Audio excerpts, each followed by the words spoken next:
So let's talk you through all the different ways you can change your keyframes. So let's make a new composition. Let's call this all the ways. Let's click OK on there. Let's create a square. Move the anchor point, select the layer, move the anchor point, make sure the snapping's on. Let's click to the center, let's rename it, and let's hit enter. All the ways. So let's create some keyframes. So this time I'm going to change the opacity. So O. No, not O. T for transparency. So I'll create a keyframe here. Oh, can you see how my timeline's right at the end? I'll create a keyframe there. Happens all the time. Let's hit delete. Let's drag back my timeline starter and let's create a keyframe there. Let's go across to 1 second. Let's go down to 0. Let's hit enter and it creates a new keyframe for me. Let's go past to 2 seconds. Let's copy and paste our first keyframe. So Command C or Control C if you're on a PC. Command V, Control C, Control V on a PC. Let's go past just a little bit. Our last keyframe, let's press N to move that timeline down, and let's trim our comp. So right click on there and trim comp to work area. So now work area is just over 2 seconds long, and let's have a look at our animation. Sorry. So as you can see, there's our keyframes.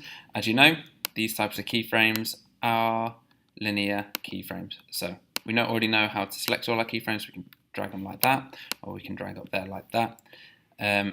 So let's change our keyframes. How do we know so far? So we can right click and we go to Keyframe Assistant and go to Easy Ease.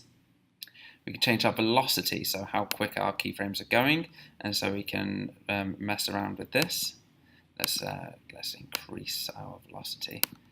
Let's drag that up all the way up to 100%, all the way up to 100%. And now we create keyframes like this. So as you can see, it disappears very quickly as opposed to slowly coming in and out. The next thing that we can do is right click and go to toggle hold keyframes and keyframe interpolation, where we can change it to, let's just change it to hold keyframes.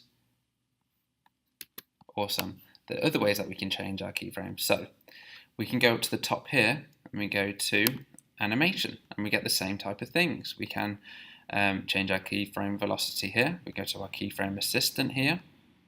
We can toggle hold keyframes here because obviously we're messing around with the animation, the keyframe interpolation, and so we click on the animation box. Same as if we wanted to mess around with the compositions. Same if we wanted to mess around with layers, then we click on the layer panel.